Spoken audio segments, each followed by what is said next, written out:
But this whole thing, it's just a symptom of a larger problem. There's a growing anti-intellectual strain in this country. It may be the beginning of the end of our informed democracy. Of course, in a free society, you can and should think whatever you want. And if you want to think the world is flat, go right ahead. The earth isn't flat. And by the way, this is called gravity.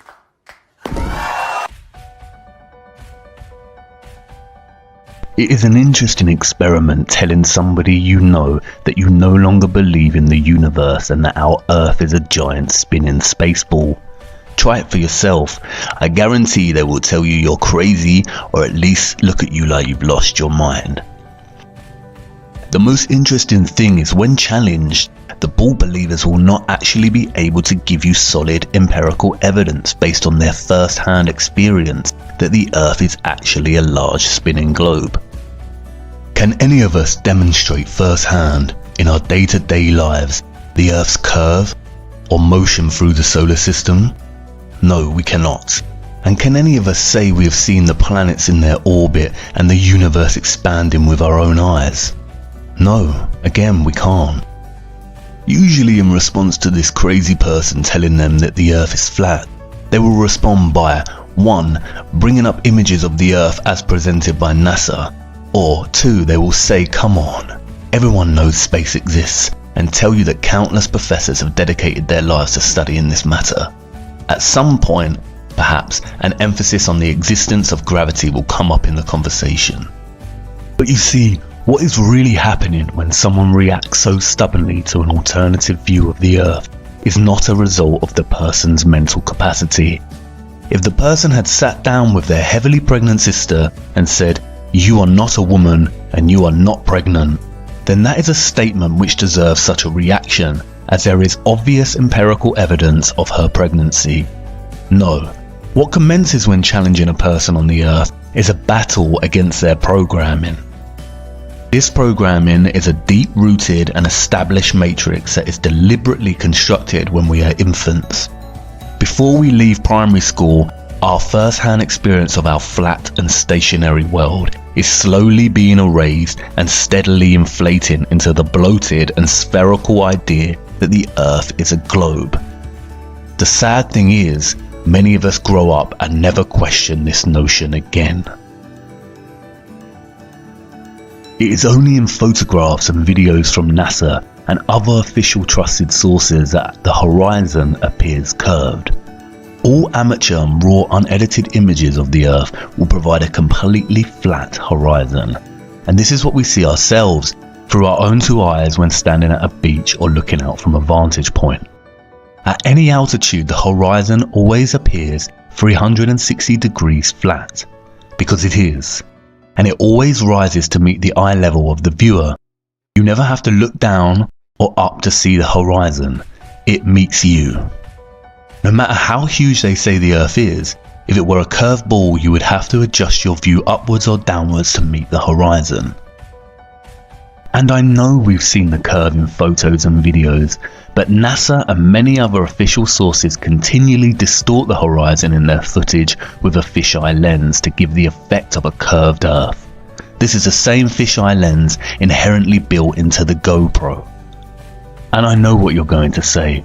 You've seen the horizon bend and curve when journeying at altitude on an aeroplane. But unfortunately, this is more trickery.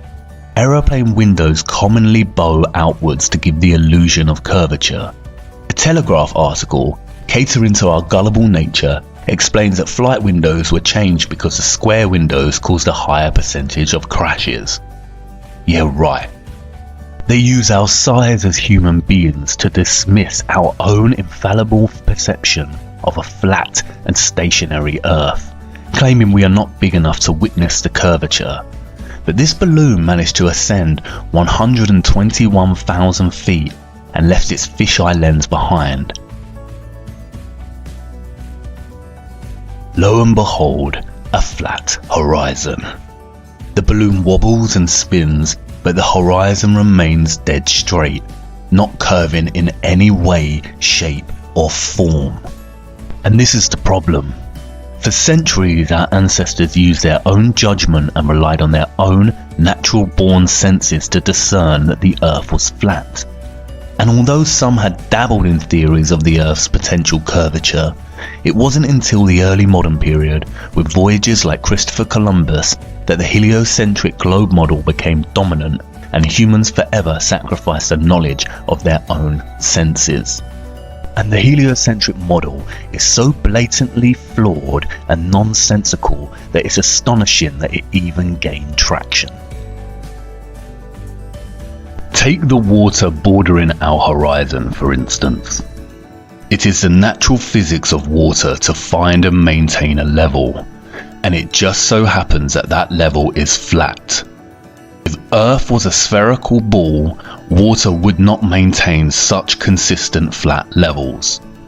We are used to water doing this and this, but we have never in all our lives on Earth witnessed with our own eyes water do this. Water does not bend. It's not called sea level for nothing, you know. And if water did not always find a flat level, then why would we use tools such as this to achieve accuracy? Again, water does not bend. Rivers, for instance, always run down to sea level. If Earth was a rotating ball, then inevitably many rivers on Earth would, at some point in their journey, have to flow uphill. As Eric Dubay points out, the Mississippi is 3,000 miles long, which means it would need to run uphill for 11 miles on a globular Earth. He also points out that a portion of the Nile runs for 1,000 miles with a fall of only 1 foot. Again, if the Earth was a spherical ball, this would be impossible. The scientist magicians of our world claim that the Earth is 25,000 miles in circumference. But spherical trigonometry dictates that the surface of all standing water must curve downward at 8 inches per mile, multiplied by the square of the distance. That means that a 20-mile stretch of water would dip 66.68 feet on either side of its central peak. Every time scientists have tried to find these dips and bends, however, water always proves to be completely level and flat. There's a growing anti-intellectual strain in this country. When building railway tracks, roads and bridges, architects and engineers never account for any curvature. Engineer W. Winkler was published in the Earth Review regarding the Earth's supposed curvature, stating, "As an engineer of many years standing, I saw that this absurd allowance is only permitted in school books. No engineer would dream of allowing anything of the kind. I have projected many miles of railways and many more of canals, and the allowance has not even been thought of, much less allowed for. This allowance for curvature means this, that it is 8 inches for the first mile of a canal, and increasing at a ratio by the square of the distance in miles. Thus a small navigable canal for boats, say 30 miles long, will have, by the above rule, an allowance for curvature of 600 feet. Think of that, and then please credit engineers as not being quite such fools. Nothing of the sort is allowed. We no more think of allowing 600 feet for a line of 30 miles of railway or canal than of wasting our time trying to square the circle." There's a growing anti-intellectual strain in this country. If the Earth was actually a globe, spinning at a mind-numbing 1,000 miles per hour, how is it that we do not feel its motion? There is not a single person on Earth that can testify to feeling the Earth's alleged spin. We feel the motion when travelling in a car, train, boat, plane, and can experience motion sickness. The scientist magicians will tell you that we do not feel the Earth spin because it is spinning at a constant speed. They often use the analogy of a train ride. We only feel that we are moving when the train changes speed. This analogy, however, falls apart when you consider that in the heliocentric model, the Earth is not an enclosed system, but it is an open environment with its own drastically changing weather. If you were sitting on top of the train moving at a constant speed and not inside it, you would certainly feel the motion. Furthermore, they also contradict themselves. In a 2016 article titled NASA Study Solves 2 Mysteries About Wobbling Earth, they state that the Earth does not always spin on an axis. Instead, it wobbles irregularly over time, and that the direction has changed drastically due to changes in water mass on Earth. It's weird that no one has felt this. Which one is it, NASA? The stealthy, unnoticeable spin, or irregular movement patterns and wobbles? The whole notion of a spinning globe becomes absurd when you consider this. If the Earth was actually rotating, then helicopters and balloons would only need to hover over the surface and wait for their destination to come to them. Similarly, if it were a curved spaceball, then aeroplane pilots would constantly need to readjust their altitude downwards so they did not continue straight and start heading out to space. They would have to descend 2,777 feet, or over half a mile every single minute.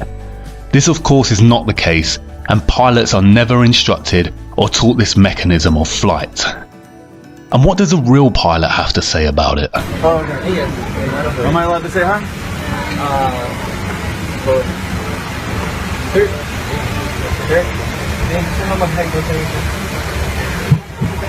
Hey, I just want to say thanks for the smooth flight. I did have one question. Is there like a specific angle of downward tilt you have to fly at to 3 degrees. 3 degrees That's it. for the curvature of the Earth? Oh, for the Earth? Because No, we just fly over the troposphere. really, but Yeah. do you have to keep like kind of going down because? No, we actually have to nose up. It flies. Yeah. Really? Because I was reading some stuff on the flat Earth that made a lot of sense. Have you looked into it? Which one? Sorry. I was reading a lot of stuff on the flat Earth. Okay, yeah. True. It's true? Yep. Okay, Yeah. alright, cool. All Hey, right. God bless, brother. Alright, have a good one. You too. Crack on. I just got one question to ask. Flat or a ball? Flat or a ball? What's that? Well, I never feel as breaking round. If we live on a ball, surely we'd have to fly around it. Yeah, it feels like flat or a ball. Flat. Not a ball. I think it's flat. Yeah, me too. Pretty flat to me. It certainly does, doesn't it? And you've got that flight instrument down there to keep it flat. Gravity exists. Gravity is an unproven theory. No, it's not. Let's rock and roll. Cheers, fellas. Thank you very much for the. Can I ask the pilots one question? First officer's here. Do you mind? He's got a question for you. Hello, mate. How are you? Yeah, good. I'm a fellow, Casey Josh. I'm a fellow, just PPL, though, pilot. Yeah. Yeah, nice. I got a couple of serious questions to ask you. Okay, here we go. Yeah, there's a big time. Curvature. Curvature. Yeah. Yep. We don't allow for curvature, do we? For anything, not for you usually. Yeah. No, we're round. We're a disc, aren't we? Round and flat. Yeah. Sorry. Hey, look. Honestly, quite seriously, Yeah. we are, aren't we? Yeah. Thank you, mate. Thank you for being. If the Earth is actually rotating, flight paths would become very messy. Flying west from New York to California is 2,441 miles, which takes just under 5 hours on a commercial flight. If the Earth is spinning eastwards at 1,000 miles per hour, then not only would this flight take a lot less time, but it would also make it near impossible to fly back the other way due to the constant rotation of the Earth. It would be like trying to run up a very long and very fast downward escalator. And what about the weather? If the Earth and atmosphere is spinning at 1,000 miles per hour, then don't you think it would be impossible to see such stationary clouds and weather formations like we do? Not to mention that clouds often crisscross in their pathways. This would be impossible if the Earth's spin was a reality. Thomas Winship states, "Let imagination picture to the mind what force air would have which was set in motion by a spherical body of 8,000 miles in diameter. which in 1 hour was spinning around 1,000 miles per hour, rushing through space at 65,000 miles per hour and gyrating across the heavens. Then let conjecture endeavour to discover whether the inhabitants on such a globe could keep their hair on.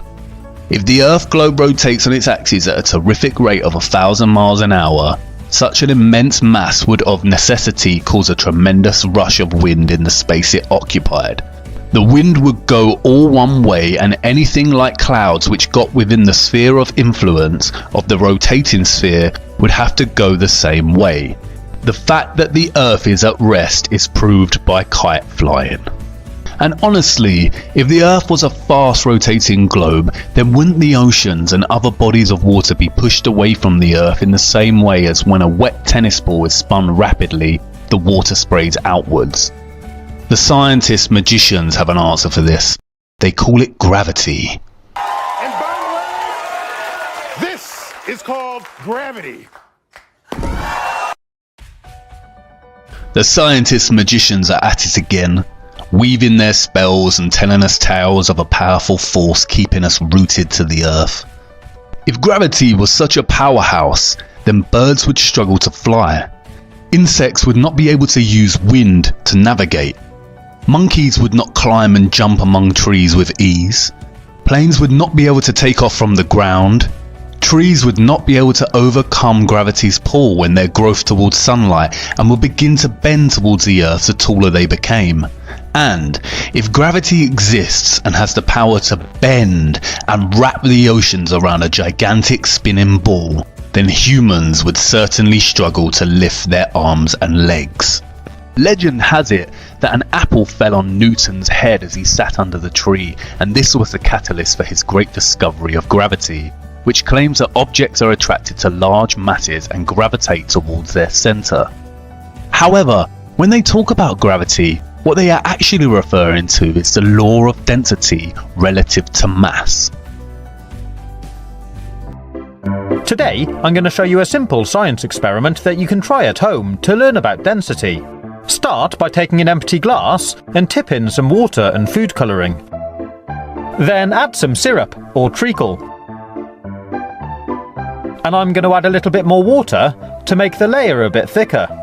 Then finally, fill the glass up with some oil and leave it to settle for about 15 minutes. These liquids separate out into different layers because they're different densities and they don't mix.